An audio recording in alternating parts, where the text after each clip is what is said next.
বন্ধুরা নিজেকে ভাবে ভগবানের সমান, নিজেকে ভগবানের সঙ্গে তুলনা করে।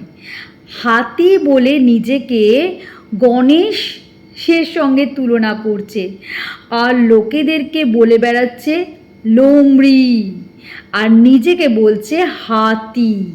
আর সে যখন বলছে ভাল্লুক, তখন তার গায়ে জ্বালা ধরছে, ফোস্কা পড়ছে। ওরে বাবা রে বাবা! আরে তুই মাথাটাকে খাটা, একটু মাথাটাকে খাটা। এত বড় একটা মাথা, তার ভেতরে কি ঘিলু বলে কিচ্ছু নেই তোর? একটু বোঝ। বাংলা বুঝিস না? বাংলা বুঝিস না সেটা তুই অন্য কাউকে জিজ্ঞেস কর, তারা ভালো করে বুঝিয়ে দেবে। না পারলে গুগল আছে, গুগলে সার্চ কর। কে কি বলতে চাইছে সেটা বোঝার ক্ষমতা রাখ, বোঝার চেষ্টা কর, ঠিক আছে? তাই বলছি, যেটা বুঝিস না সেটা নিয়ে কথা বলিস কেন? নিজেকে ভগবানের তুলনা করিস না, ভগবানের সঙ্গে তুই নিজেকে তুলনা করিস না, কারণ সেই জায়গায় পৌঁছনোর কারোর ক্ষমতা নেই।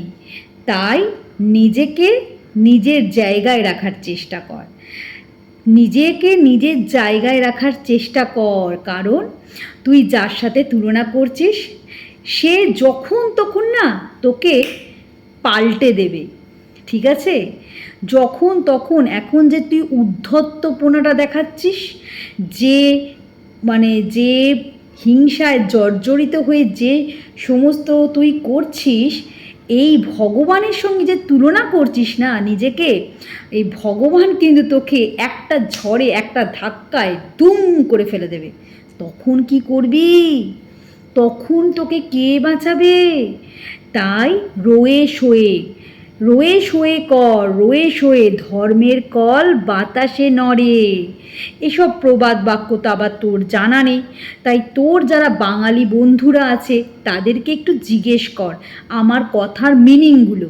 তাই রোয়ে শোয়ে পিপিলিকা ওঠে মরিবার তরে, পিপিলিকা হয়ে আর উঠতে যাস না। যখন তখন কিন্তু তুই আছড়ে পড়বি, তখন কিন্তু তোর পাশে কেউ থাকবে না, তখন তোকে কিন্তু একা একাই কষ্ট ভোগ করতে হবে। তো ধরা তো পড়ে গেছিস, এবার সামলে যা, এবার নিজের অন্য কিছু কন্টেন্ট ক্রিয়েট কর, তাহলে বুঝবো তোর দম আছে। একই টপিক নিয়ে কত চিপবি, কত চিপবি, এখান থেকে আর রস বেরোবে না রে, ছিবড়ে হয়ে গেছে। তাই আমাকে আর আরেকজনকে যেভাবে তুই আমাদেরকে নিয়ে রোস্ট করছিস, আমাদেরকে নিয়ে যেভাবে বদনামের ভিডিও বানাচ্ছিস, সেইগুলোকে বন্ধ করে নিজের কিছু দেখা। আমি গাইতেও পারি, আমি নাচতেও পারি। আমাকে আবার কি বলেছে মঞ্জুলিকা, মঞ্জুলিকার যে তকমাটা আমাকে দিয়েছিস আমি সাদরে গ্রহণ করলাম। কেন বলতো?